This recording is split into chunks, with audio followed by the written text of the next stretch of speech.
तस्मै श्री गुरुवे नमः। तस्मै श्री गुरुवे नमः। तस्मै श्री गुरुवे नमः।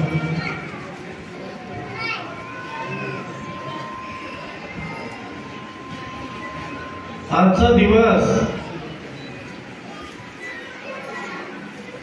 हा तुमच्या करता फलश्रुतीचा दिवस आहे।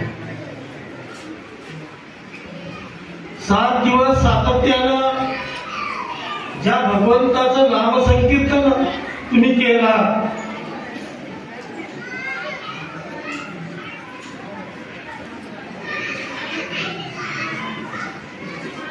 काल टाळाटी झाली, मागणी झाली, आम्हाला काय पाहिजे,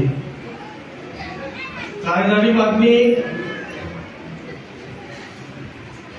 अक्षयी सुख पाहिजे, आपण पाहिजे की नाही? आम्हाला प्रत्येकाला सुख पाहिजे आणि त्या सुखाची मागणी का झाली? आणि आज वेदमूर्ती भूषण शास्त्री वाखारीकर यांच्या माध्यमातून प्रसाद मिळाला। वास्तविक पाहता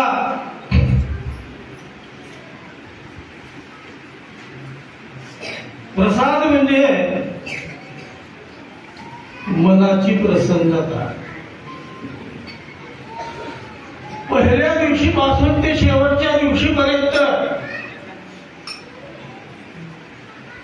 सकाळी पहाटेच्या शिवपाठापासून रात्रीच्या जागरापर्यंत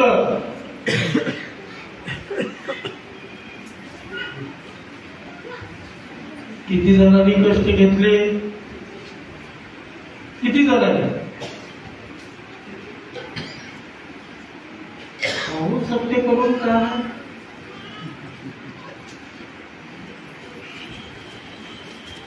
संत आचार्यांनी जी परंपरा आम्हाला घालून दिली ती एवढ्या करतात।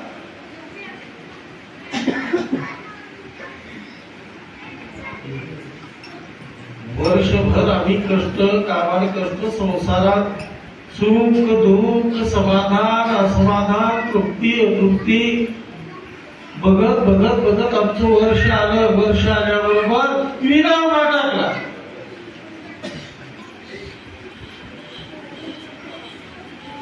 आम्ही केलं काय? सकाळी पारायण झालं, आमचं काम संपलं। काही जणांचं काम शिवपाठ झालं, सकाळचं संपलं, आता संध्याकाळच्या शिवपाठाला जायचं। काही जणांचं काम कीर्तनाला जायचं, फक्त कीर्तन झालं की काम संपलं। याच्याकरता ही परंपरा आहे का? ज्याचा निधध्यास लागला पाहिजे। माऊलीने फार सुंदर सांगितलं, श्रवण निधध्यासे साक्षात वस्तु भेटे विश्वासे मातरी अनायासे काशी मामी जीवा।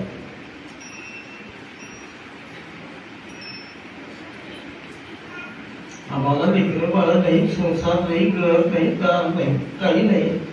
आमच्यासारख्याने हिमालयात तपश्चर्याला बसलं तर चालतंय, तुमच्यासारख्याला बसलं तर चालतंय का? चालतंय? बसू शकता का तुम्ही? बसू शकत। याच्याकरता हा संतांनी मार्ग निवडला। काही करू नको बाबा, अखंड अखंड अखंड नामचिंतन घे। कशाकरता?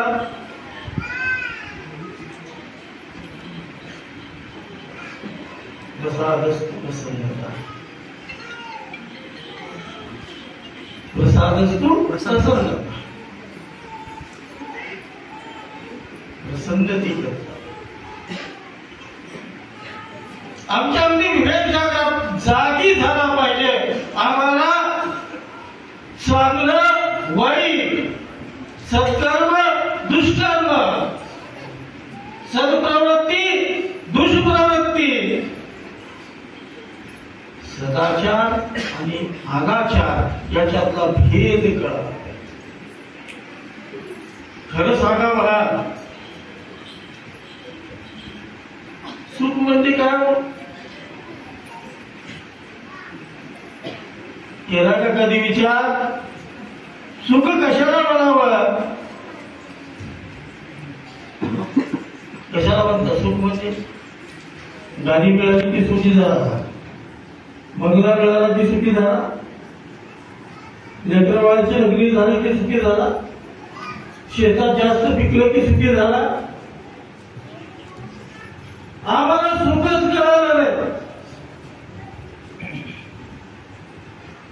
सुख कशाला म्हणावं तेच आमच्या लक्षात आलं. आणि ते लक्षात आणून देण्याकरता हा संतांचा अट्टहास आहे. लक्षात आणून देण्याकरता आम्हाला जाणी करण्याकरता निघू नका.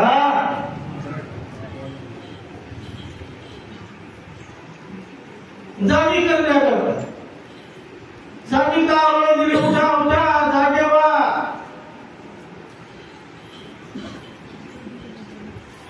नाहीतर आमची अवस्था कशी झाली? मृगाची अंगी कस्तुरीचा वास, असे ज्याचा त्यास नशीब खावा. वास्तविक आमचं स्वरूप हा सच्चिदानंद स्वरूप.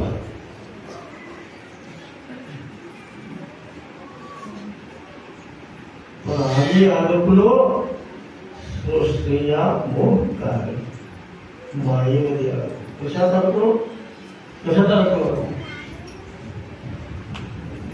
पोरांनी आम्हाला महत्व दिलं की आम्ही सुखी, महत्व दिलं गेलं की आम्ही दुःखी. बरोबर आहे. अडकलो आम्ही मायेमध्ये, आणि त्याच्यातूनच बाहेर काढण्याचा हा मार्ग सोयीस्कर, सोपा, सरळ आणि साधा.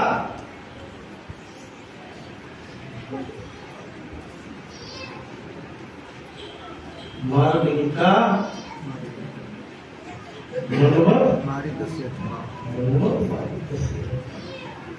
ज्या भावनीने 16व्या शतकामध्ये पहिला अखंड शिवराम सप्ताह निरगुण गावामध्ये आरंभ केला.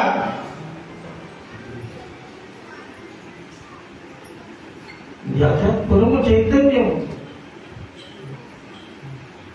अखंड निजध्यास होता. अनुभवलं आणि तुम्हाला आम्हाला रस्ता मोकळा करून दिला. राष्ट्रसंतांनी सुद्धा त्याच्यानंतर विस्कळीत झालेली ही परंपरा राष्ट्रसंतांनी मोठ्या थाटामध्ये आरंभ केली.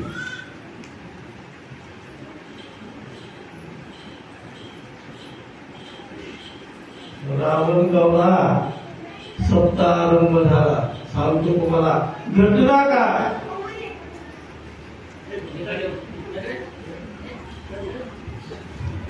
प्रत्येकाला 25 पैशाला पारायणाची पूर्ती होती. परमरहस्याचा ग्रंथ 25 किती पैसे. त्या काळात कुणी घ्यायला तयार नव्हतं. 25 पैसे का? ग्रंथ छापले, स्वतः खात्यावर ठेवले, उदगीर पर्यंत बसत गेले आणि उदगीरून चालत रावणगावला गेले. गेल्यानंतर प्रत्येकाच्या हातात ग्रंथ दिला आणि सांगितलं, बाबा रे उठ पारायण कर. 10-15 माणसं पारायणाला बसले. पारायण थाटामाटात झालं. गाता भजनाची वेळ आली. आता मी लागतो.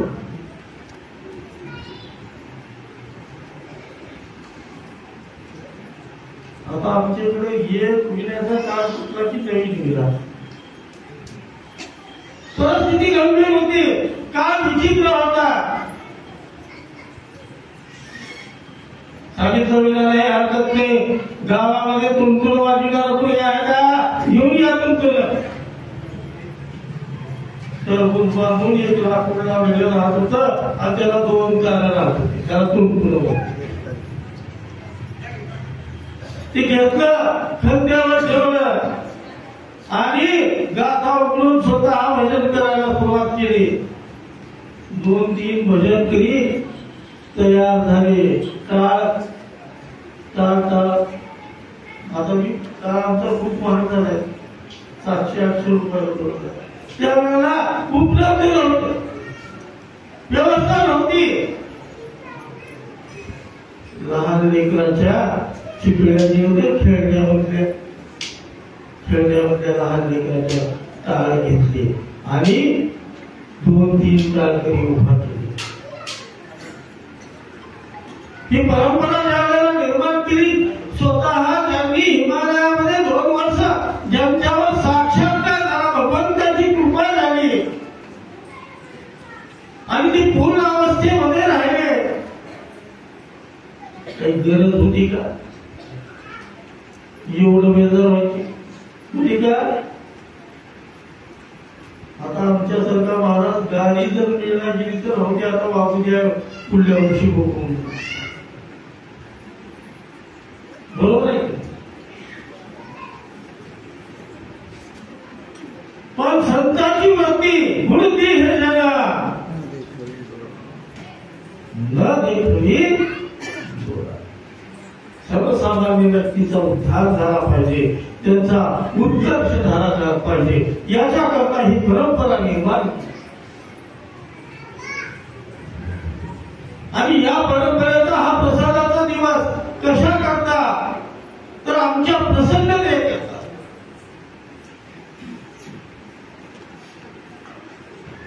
आमची प्रसन्नता कशी निर्माण होईल? जगद्गुरु देवतांनी फार सुंदर सांगितलं, प्रसाद म्हणजे काय? प्रसाद म्हणजे काय? लाह्या म्हणजे प्रसाद काय? 7 दिवसामध्ये लाह्या खाण्यासाठी सप्ताह केलाय का?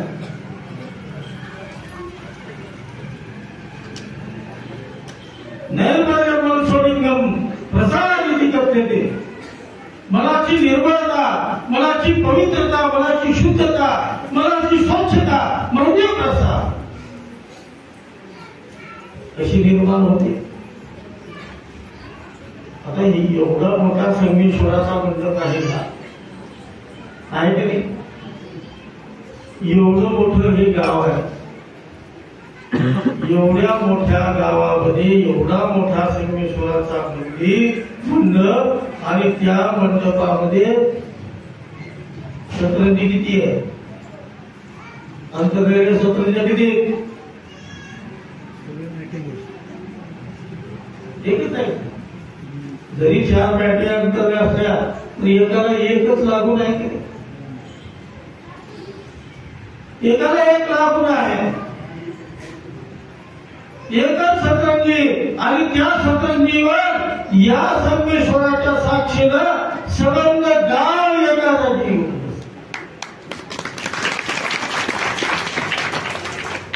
पहिली वृत्ती संतांनी कोणची निर्वैर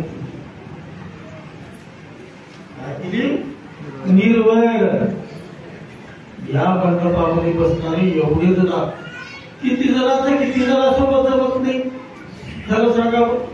कुणाचं शेताचं भांडण, कुणाचं घराचं भांडण, कुणाचं राजकारणाचं भांडण, कुणाचं सत्याचं भांडण, कुणाचं नेता व्हायचं भांडण, कुणाचं कार्यकर्ता म्हणूनचं भांडण. इकडे आमच्या मायबावल्या कोणत्या सासूचं भांडण, कोणत्या सुनाचं भांडण, कोणत्या जावयाचं भांडण आहे की नाही? भांडण करणारा बी इथंच आहे, करायला लावणारा बी इथंच आहे. एकाच सतरंजीवर तुम्हाला सगळ्यांना आणून बसवतो. श्रीमंत गरीब भेद ठेवला नाही.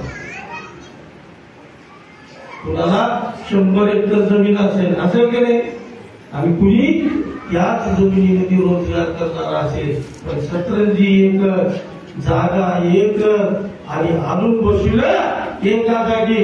ही महिमा संतांची महिमा.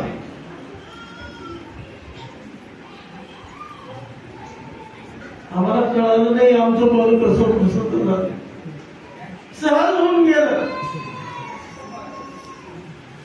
आम्ही माणूस म्हणून जन्माला आलो, आम्हाला माणुसकी काय हे कशाला शिकायला मिळतं तर या माध्यमातून शिकायला.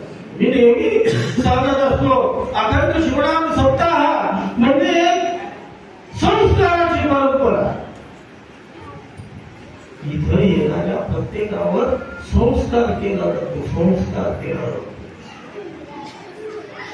कशा करता इथे येणारा प्रत्येक व्यक्ती सुखी झाला. सुख पाहिजे का नाही तुम्हाला?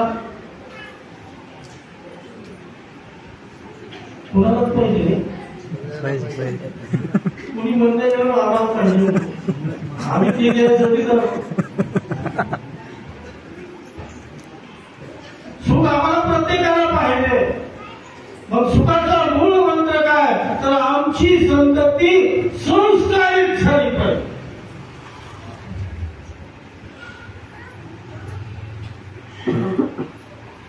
आणि ती संस्कार तो संस्कार घडविण्याचं केंद्र म्हणजे हा अखंड शिवराम सत्ता आहे, ज्याच्यातून मनाची वृत्ती वेगळी होती. स्वर्ग आणि नरकाची संकल्पना ही वेगळी संकल्पना नाही. मानव आणि राक्षसाची संकल्पना ही वेगळी संकल्पना नाही. त्याच्यात वृत्तीमध्ये ज्या वेळेला बदल होतो त्यावेळेला माणूस हा आपोआपच राक्षस होतो, दुसरा कुठून येत. एका देवाचं आणि गावाचं भांडण लागलं बातम्या. कशाकरता? तू श्रेष्ठ का मी श्रेष्ठ, म्हणजे ते होतं की नाही भांडण. तू शाळा का, मग त्याच्यातला देव कोण आणि दानव कोण मी ते सांगतो. देवाचं दानवाचं भांडण लागलं, श्रेष्ठ कोण आहे? भगवान शंकराकडे आले संगमेश्वराच्या दरबारामध्ये आणि विनंती केली, महाराज आमच्यावर अन्याय झाला, आमच्यावर न्याय करा, आमचा न्याय करा म्हणून सांगितलं. काही हरकत नाही, भूषण महाराजांना बोलवा, त्यांचं कीर्तन ठेवा, प्रसाद झाला की नाही तयार? हा प्रसाद तयार झाला, कीर्तन झालं, महाराजांचं प्रवचन झालं, पंक्ती बसल्या. एकीकडं देवाला बसवलं आणि एकीकडं कोण बसले? दानव बसले. एकीकडे देवाला बसवलं, दानवाला बसवलं. वादन सुरू झालं, वाढले पत्रावळ्यावर सगळे पंच भगवान जे काही केलं होतं ते ठेवलं.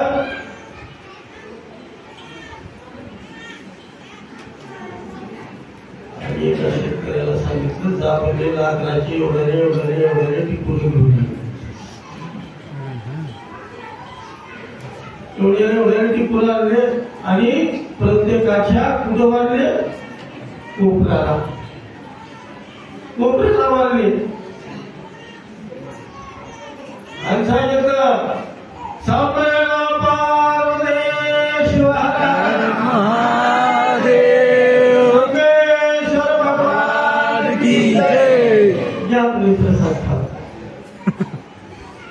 मारलं होतं कुठं? कोपऱ्याला बांधलं होतं. कोपऱ्याला असं बांधलं होतं की हात वाकडाच करायला येत नाही, असं बांधलं होतं. आणि बांधल्यानंतर सांगितलं सुरू करा.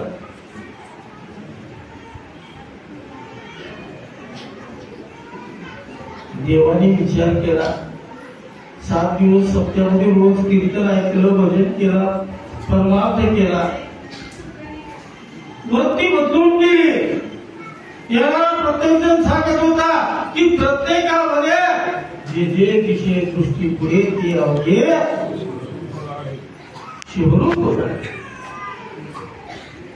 जे आपल्या दृष्टीला दिसत ते भगवंताचं स्वरूप समजा. देवाने विचार केला, बाबा रे 7 दिवस झाला आम्ही ऐकलं आणि आज खऱ्या अर्थानं दाखवायची वेळ आली. सांगितलं, बाजूच्या बसलेल्या देवाला सांगितलं, तू काय कर, समोर बस, मी तुला भरवतो, तू मला उठल्यानंतर घास मोडला आणि समोरले देवाला खाऊ घातला. राक्षसही एकमेकाच्या तोंडाकडे बघितले आणि उपाशी कोण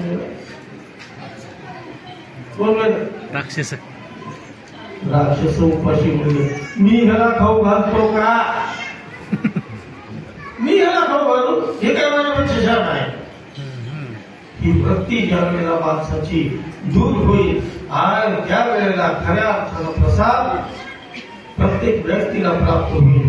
या सोहळ्याकरता काल आमची निश्चित तारीख होती, पण काही अडचणी आणि व्यत्यय आल्यामुळं आम्ही येऊ शकलो नाही.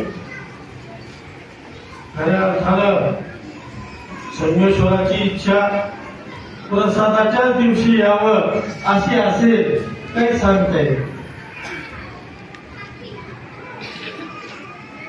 हा प्रसादाचा दिवस तुमच्या आमच्या सर्वांच्या अंतःकरणामध्ये प्रसन्नता निर्माण करो. तुमच्या आमच्या मनोवृत्तीतील षडविकाराला दूर करून तुम्हाला आम्हाला समाधानी जीवन व्यतीत करण्याकरता तुमच्या आमच्या अंतःकरणामध्ये विवेक निर्माण करून एवढंच या मंदिरासाठी होतो. आणि तुमच्या विराजमान असलेल्या या अनंत कोटी ब्रह्मांड नायक शुक्रला अनंत प्रणाम. संत श्री